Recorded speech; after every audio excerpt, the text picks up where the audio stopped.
You are listening to Deconstruction Podcast, presented by the Architectural Authority magazine. We need to be careful to, especially in a holistic field or arena, not to claim that, okay, because I do a design based on wellness and, voila, all of your life is going to change all of a sudden. No, I'm not. I mean, that's a lie.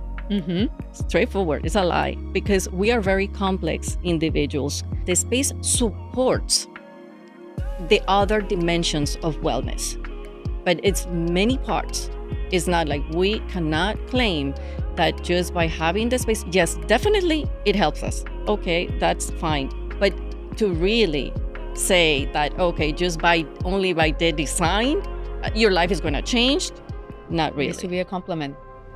This episode is brought to you by Paramount Consulting and Engineering. Since 2010, Paramount has over 4,000 projects completed across Florida and the Caribbean. From building envelope consulting and structural design to special threshold and forensic inspections, Paramount delivers precise, reliable solutions backed by experience, expertise, and results you can trust.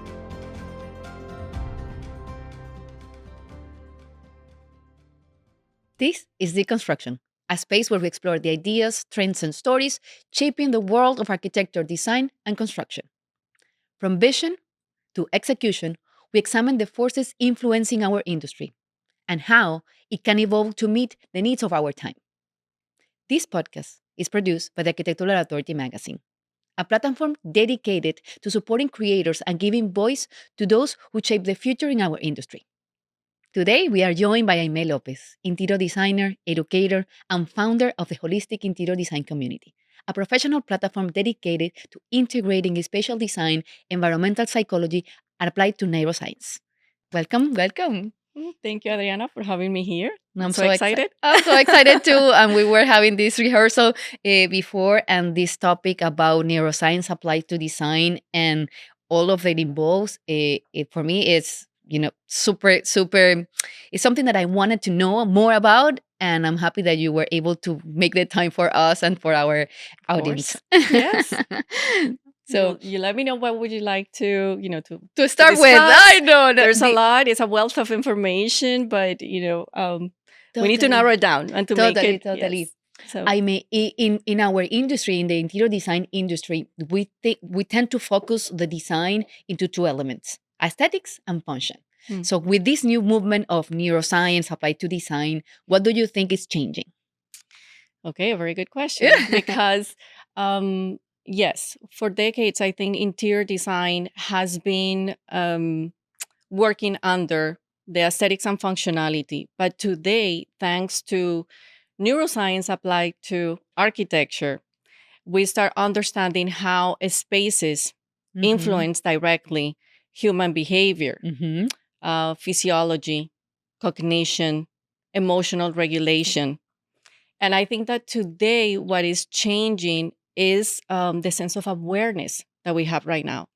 And that we are understanding that by introducing some specific elements of design, we are going to make an impact on people's lives. For example, reducing the stress, helping to quality of sleep. Even it will impact your immune system. And I can go on and on. Beautifully, yes. Yeah. So for people that are not aware of the meaning of neuroscience, can you give us a little brief of what is neuroscience applied to design and the term, and then we will migrate to neuroarchitecture, which is the actual topic that we're going to discuss here. Right. Well, neuroscience studies the brain and the nervous system. Beautiful. And in particular, right now, I'm studying a master's in neuroarchitecture. Beautiful. So I would love to explain what I've been understanding so far, because it's very complex. But let me make it as easy as possible. The neuroscience applied to architecture is, first of all, is a multidisciplinary field that merges neuroscience, psychology, environmental psychology, anthropology, sociology, other disciplines with architecture. To do what? To observe, to analyze, and to measure human behavior, but through the lens of science. Beautiful.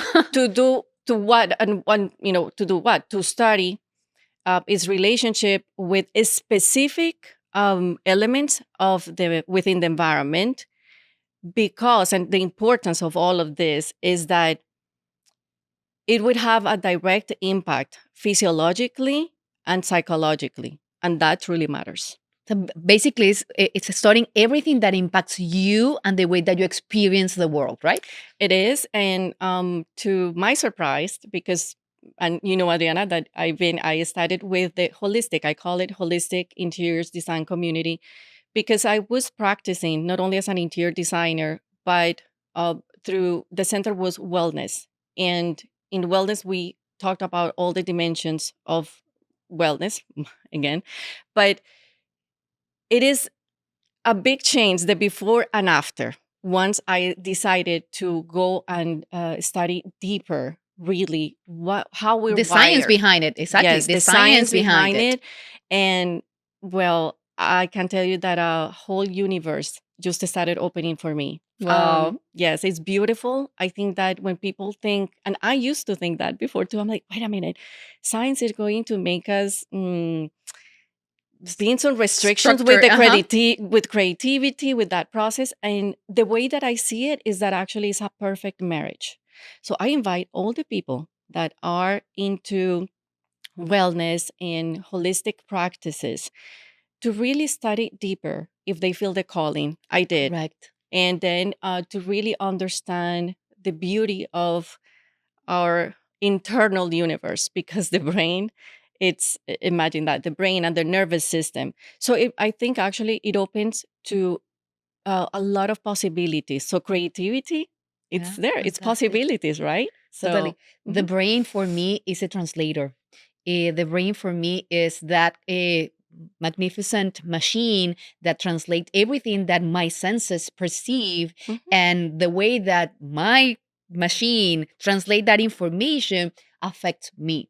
So it's Correct. beautiful that you said that we need to educate ourselves, because sometimes we are intuitive in the way that we approach design, but knowing gives you strength and gives you power, because when you are trying to implement some of these uh, innovations, I will call them, which is part of the process of going deeper into the impact, anthropology, psychology, Mm. form, etc., into the space that you are designing, requires you to do a research and know when you are going to respond to your clients or to the people that is going to finance the project, eh, with data Mhm. that validates that these decisions that you are trying to implement are going to be beneficial for the final user. Because what I think it's been the disconnection, and that's what I love having you here, for me as a contractor and as an architect on the development section, Mhm. I've been intuitively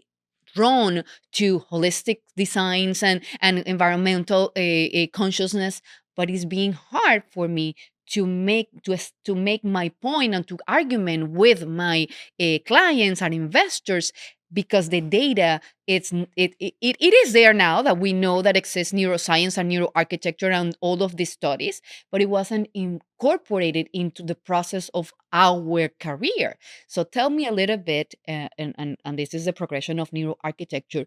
What do you study when you study your master's? Like, what is the information and the connections? Because I know it's data, but they are not teaching you how to implement it. They are giving you data.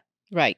Okay. Yes. It's a fairly I love the way that it's like your mind and you're very curious, like you say. Yes, It's I'm true. curious. I think that we need to understand first that it's great when we start designing with intuition, but there's a but here, Mm, and is that there's a bias, because we as designers, we're giving our own oh, interpretation, right? And then that's the beauty of science. I would say that it will help us to it guide us, and to me, what is most important is that helps us to understand the consequences of our design decisions.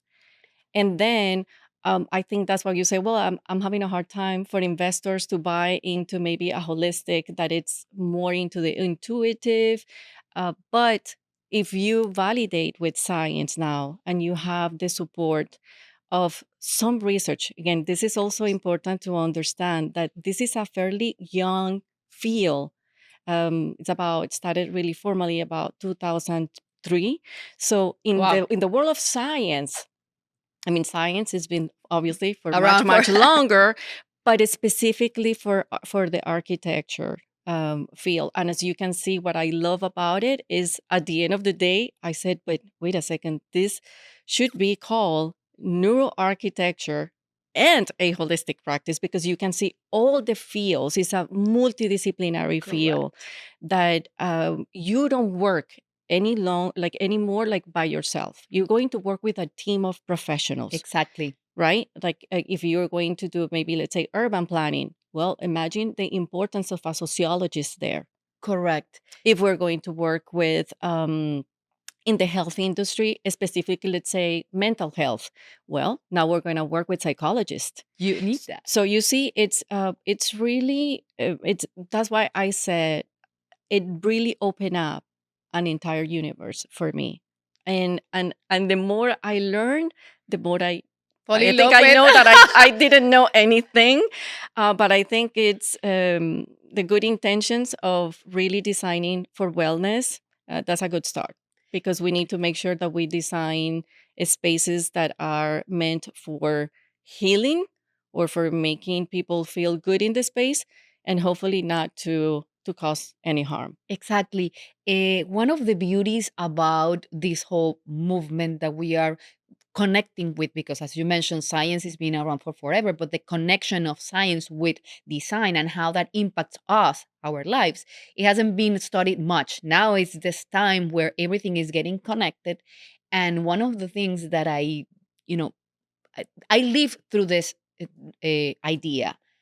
The space is the result of the collaboration of many, many, many people Yes. that need to be aligned with a common purpose. So the space comes along with the perfect functionality, aesthetics, and the alignment to the human being that is going to habitate it. So for me, this is the way that I see our industry as a group of people that, Mm. when they are aligned and collaborate, produce a space that it will be good for the people that inhabit and for the community, because we are not islands. We are people that we live in society, we live in Correct. community. So there are precepts or practices that affect us as an individual, but the actions that we take towards the space that we inhabit and whatever we create, because we are creators. So we Exactly. create spaces, we create communities, urban spaces, offices, and the way that we think and canalize that information affects many. So the collaboration of all of the parts, for me, it's amazing. So tell me, which are the people of the trades or the let's go Professionals. professionals that are involved in a project now from the perspective of the neuroarchitecture? Well, it's again, we study different disciplines, and with those disciplines, the professionals that are involved. And I mentioned some, like again, the sociology, the Sociology, psychologist, okay. but then you have also computer science people. And guess Mm-hmm. why? Because Amazing. now, when we don't know how to read those data, after you do an MRI or different other testing, right? Correct. There is statistics behind. So that's why we say, like, there's a group of collaboration also from other fields. And depending on what type of project is that, and what type of industry that you are going to be moving forward, I think that that's when you start narrowing down your work. And also, again, this is a Bringing the people. big, I mean, science, you Huge. can study cognitive, right? Right now, just that part, the cognitive, that is going to be focusing on attention, memory processing, in all of those tasks that, let's say, that people that are going into education, for example, building now schools, that we need a lot, Adriana, a lot.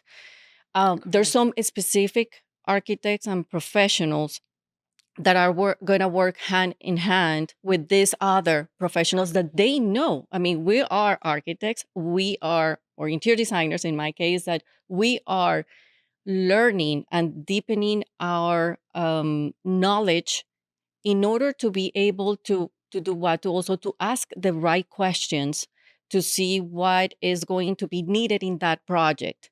Because yes, we know from our perspective of what we study, what we practice, but they know much more. Imagine just the cognitive processes.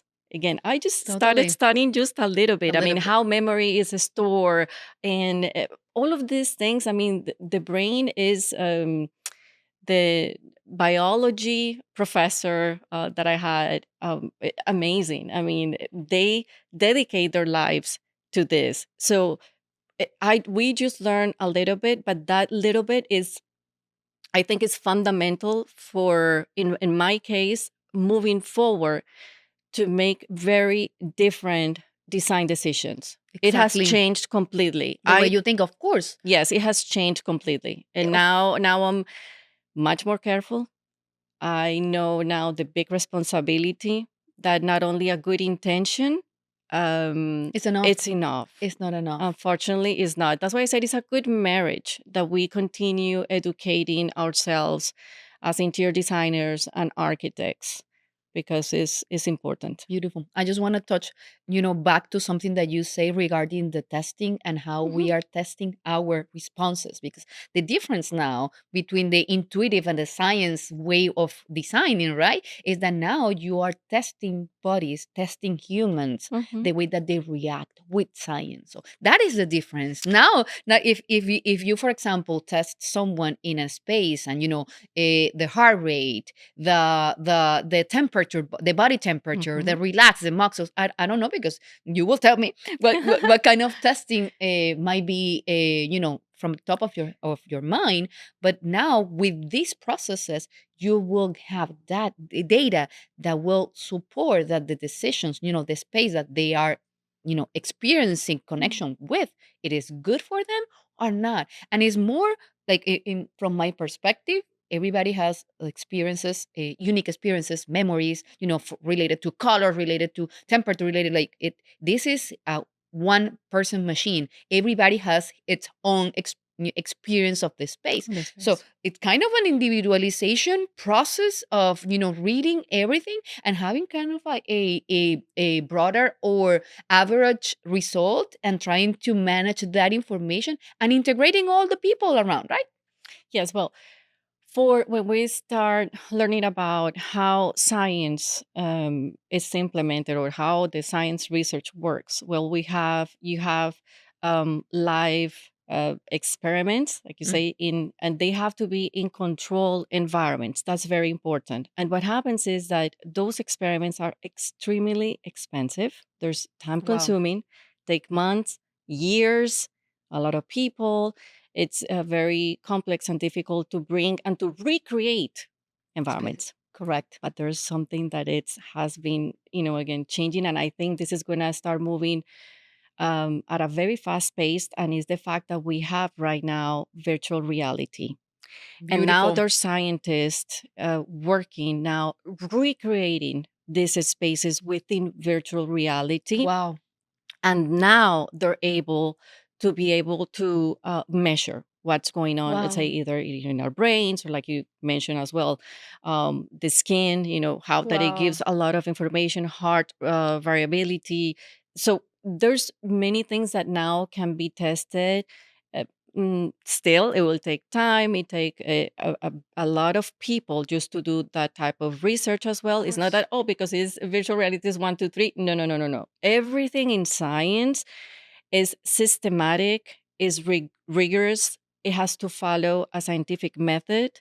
Otherwise, everybody would just, say, oh, well, I decided to do this experiment, and these are the results. No, it does not work like that. Nope. We have to be working also from either previous studies, and then move forward.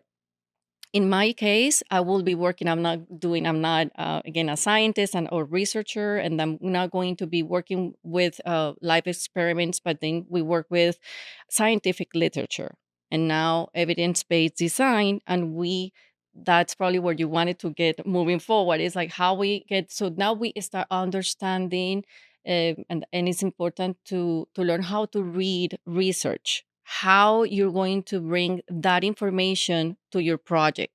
So you need to learn, one of the first things that you need to learn is also is the context. And let me give you an example so to make it easier.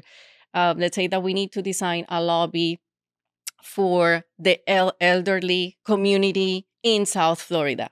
So you see how That's a case. important now the cues that I'm giving you. Well, Totally. now I go, let's say, to research. Well, I have to find a very similar context, because now we need to compare apples to apples. Correct. You cannot take any research just to see how is it going to work. No, you need to work with something that it will have some type of correlation, so that you can use that information, the data that has been validated into the project.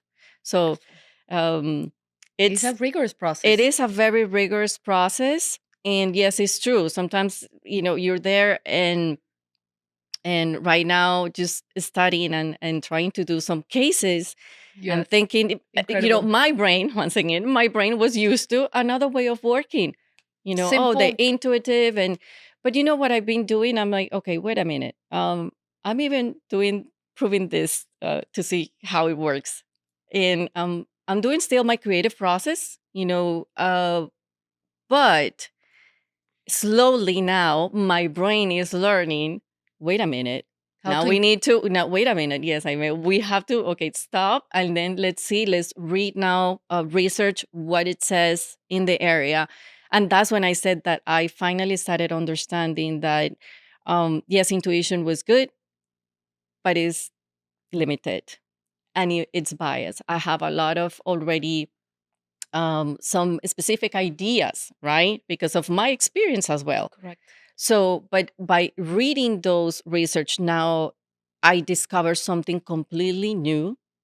It could be fundamental also for the design. So, and that makes a difference. Beautiful. In the process of, and this is all of the ideas that you're mentioning, how this has impacted your career as a designer. What do you think is the main shift of the process of designing after you learn? Because you are in the process of learning, but now at Yes. this point you have your intuitive knowledge and response, and then you have all this data that you are validating. So, what has been the major impact to your career, to your process of design?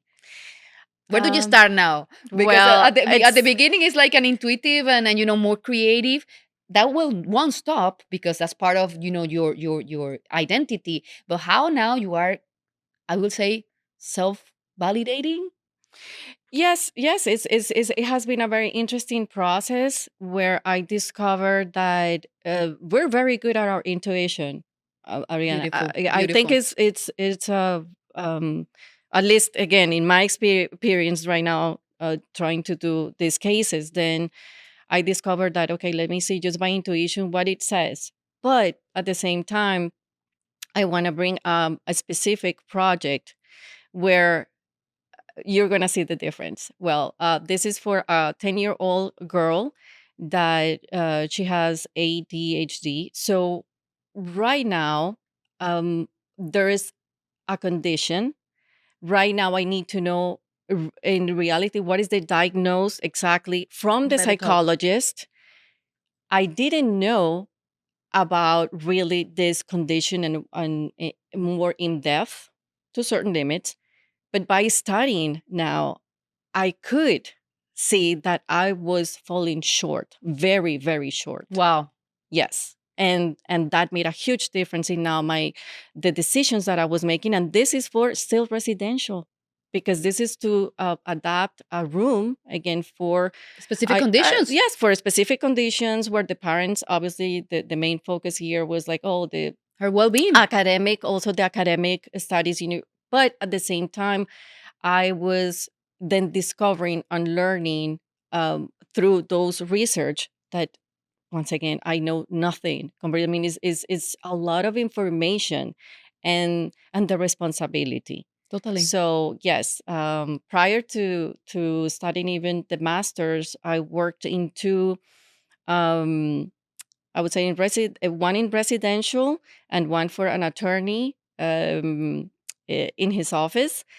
And in those both cases, they have a disorder that is called the hoarding disorder, Accumulation. right? And then, yes, something that it was very important, first and foremost, is that they both were aware of that they had The that condition. condition.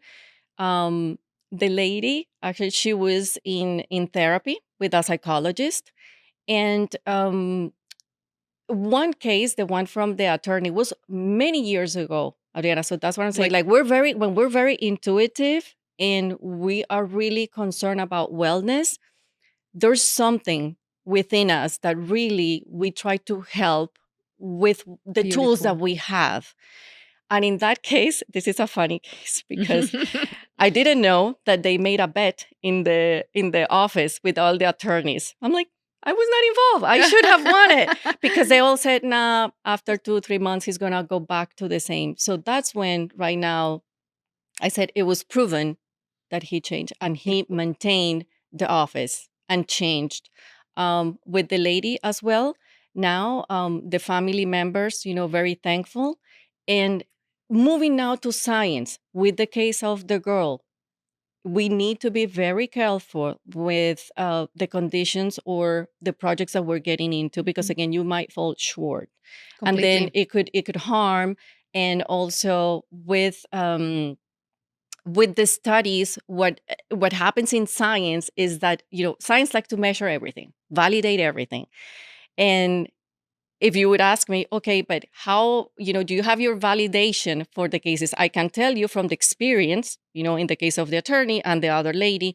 Now we see with the girl what is going to happen in a few months. But science in particular, they likes to really do the pre and post, measuring, Totally. because that's really how we can be sure how somebody has been impacted by our Positively. design decisions. Yeah. Yes.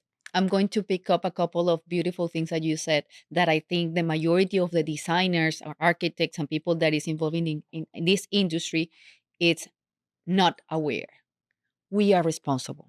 We are very responsible. We are responsible of the results of the spaces that we designed and built. Mhm. We are the people making the decisions at the end or making the proposals for others to create spaces that they will inhabit. If we do not prepare ourselves, if we do not analyze, if we do not use the proper research, we are falling short. Yes. And this is why I'm trying to do all of this movement, because I want, first of all, the designers to understand the power that they have, designers, architects, and people in the industry. And in the other hand, hey, you have this responsibility. You need to embrace it. You need to educate yourself. You need to go deeper. You need to find the research. You need to validate. You need to know, because the wellness that we are mentioning, and now I'm going to go in deep into the wellness, we can make their lives, those our customers, better by doing a better design, by implementing using materials, etc. So the wellness movement that now is called is kind of something fancy, and it is more deeper than that name. Our spaces, the way that we design spaces based on research, can really impact lives. Mhm. So the wellness movement is not putting a spa in your house. No. So tell me about what is wellness for you in the context of neuroscience and neuroarchitecture. Yeah, well, I think that the future looks very promising because we are integrating now neuroscience into architecture. And hopefully in the future, we are, with all of this movement of wellness is going to be a, I would say that it will become a core metrics right now, that it's important that it from years before we didn't have that as a core, right? So I think that's a huge improvement. And then science validating, uh, people need to understand as well that it's not just, oh well, let's introduce the all the with the just the biophilic Exactly. principles, and you are going to enter some biophilic elements into the space, and people are going to feel already the effects and feel good. There's more than that, and that's why we need to be careful to, especially in a holistic field or arena, not to claim that, okay, because I do a design based on wellness and, oh, well, all of your life is going to change all of the sudden. No, I'm not. I mean, that's a lie. Mm-hmm. Straightforward. It's a lie because we are very complex individuals.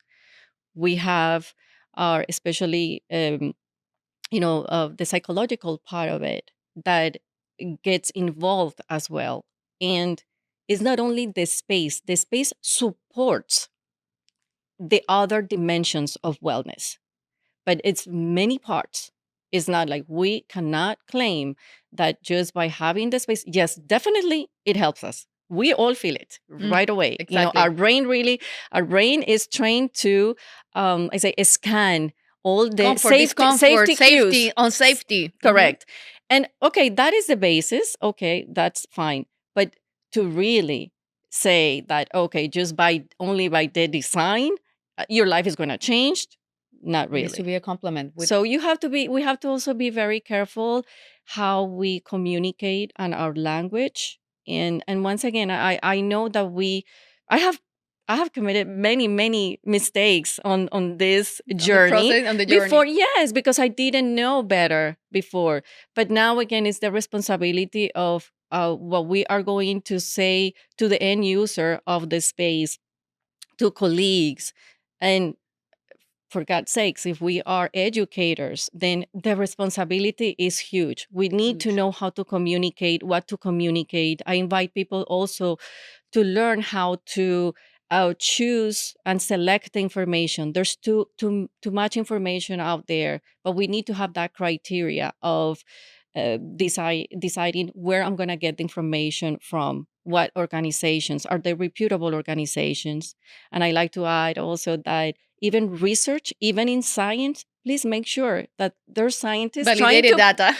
trying to prove something, and others, science keeps moving, and others that might say, you know what, that's not true. So you have to make your own criteria, and we need to be very careful then with even with that, with the communication that we have in the field. This is a beautiful transition to the education portion of your, the universe of Aimee. So tell me a little bit about the responsibility as an educator and through your journey of, transforming into holistic design to this new version of a more integrated with science approach to results, and how you're infusing your community, because you have a community, and I want you to talk a little bit about the community and the space that you have created for this information to flow and impact the education and the newer generations, and how it's this for you moving forward. Well, I think that the community started in a way, in a very organic way, and it's been growing. Now it's going to be almost 2 years. Wow. Yes. Congrats. And just like you, Adriana, I mean, it takes a lot of work. This has been a work of labor of love, because yes, it's I try to give as much information when people go to the meetings. There's many events in Miami, and if I don't know, at least for me, we have limited time. At least I know if I am into having a holistic lifestyle, and I would like to go to one of the events that are having that as a center or a mission. In my case, I like to give some information, at least 20 minutes of education, right? And then the other beautiful part is that you meet people with the same mindset. And then the other add-on is that then you start making also probably, flourish, relationships for, your professional life. But I've seen how now within the community, there's this friendship and in the professional side as well, being mixed together with one or same goal, which is to raise awareness of the influence of the spaces, how they make an impact in our health, physical and emotional health as well. Neurologically.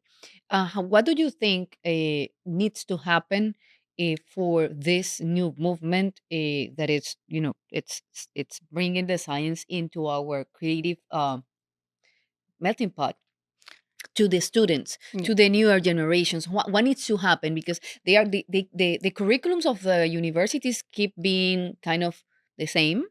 So how are they incorporating this newer, way of thinking and perspectives? I think the world is changing so fast, Adriana, especially with artificial intelligence. And AI. education is going to make a major change and shift. And it's happening already and faster than what we can um, still, Grabs, yeah, absorb we are and grab. falling Exactly. behind. The students, they So, are fast and they have everything on their yes. hands and they know Yeah, and it's a everything. reality. AI is here, and we just need to learn how to work with it. And in education, in terms of, I hope and I think that the new generation of architects and interior designers, they're going to have more classes for neuroscience applied to architecture. It's fundamental nowadays and more than ever, because we have also all of this movement of artificial intelligence, that we know also all the effects that that produces Correct. within ourselves, um, our brains. So in the future, there's going to be many things changing for us. But if we don't educate properly the newer generation, there's going to be a gap. Exactly. We don't know yet, but I think and I hope that at least that, and I want to encourage students that are going through architecture or again interior design to go for, let's say, take more classes of environmental psychology, fundamental. Take some of those.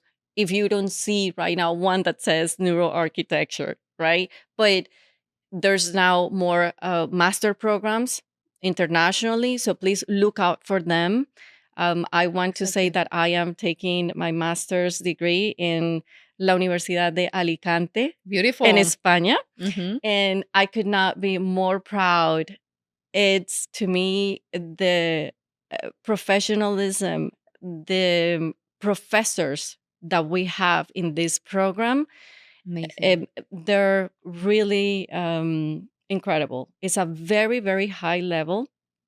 And I know that there's other programs as well. There's another program in Italy as well for new architecture. So I really invite people that if you really want to dive in and learn more, go and look for those programs, because it's going to change your life.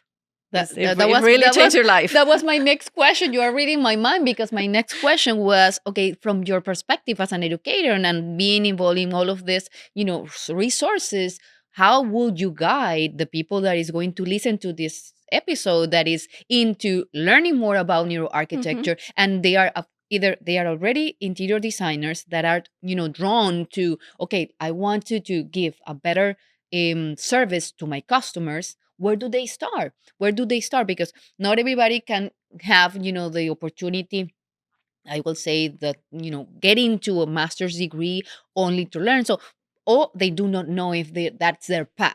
So what would you say will be the starting point? An Okay. article, a book, maybe a book that it ignites that curiosity in you that you can recommend to the students, to the interior designers that listen to this podcast? Well, right now, to start, like if you want to find reputable information in the US, I would recommend AMFA, which is the AMFA. Academy of Neuroarchitecture. I'm sorry, the Neuroscience for Architecture. Wow. So that's in San Diego, California. AMFA. That's a good start. I told you about taking more classes for environmental psychology. And then if you would like to start with a book, the thing is that right now, again, one of my professors, Ana Mombriedo, it's Wow. been an amazing mentor. One of her books is a fabulous book, but it's Ana in Spanish. Mombriedo. Ana Mombriedo. It's only in Spanish right now, but I know she's bringing more books, and she's going to start having more interviews in here, and maybe in United States as well. Beautiful. And she says that she's going to have more books in English. But also, if you're curious how I started it, I started even taking a certificate with just neuroscience, by the way, just a certificate in neuroscience, because I said, I don't want to be, maybe it's not going to be influenced. No, look at my mind. I was like, what if it's curious to only architecture? No, I really wanted to find out how I'm wired first, no influence of architecture. So then I took a certificate with another reference from Spain. My life is tied to Spain now. Nazaré Castellanos, which is also an incredible scientist. So please also make sure that the certificates that you're going to take, who are the professors, where they're coming from. Please do that research. So then from there, my curiosity just started moving forward. And that's how I ended up into the master's right now for neuroarchitecture, which I'm very happy. And looking forward to see how I'm going to do my thesis. And I will tell you maybe later, what it's going to be about and all of that. Yeah. No, it's everything that we learn and expanded our awareness of the world that we live and the impact that we have into what we do is beautiful. And I found that this is a new trend. Everybody that is around me is into the same search. So tell me now, what would you say that is missing from this conversation? Like, what would you say? A new project, something that you want the people that it's going to see, okay, neuroarchitecture. What is this about? Wanted to learn from you today? Responsibility. That's the first word that comes to my mind. Please be careful. It's a beautiful field, but definitely what research is going to teach us is that there's consequences and there's validation behind it, and we need to take it seriously because we are working with people's health. It's in some way in our hands. I hope to see, one more thing I want to say is that I hope that in the future also we'll see more doctors, physicians asking people, how do they live? Where do you work? And then also architecture is going to be more integrated than into, I think, also into the medical field in the future. It should be a must. Yeah.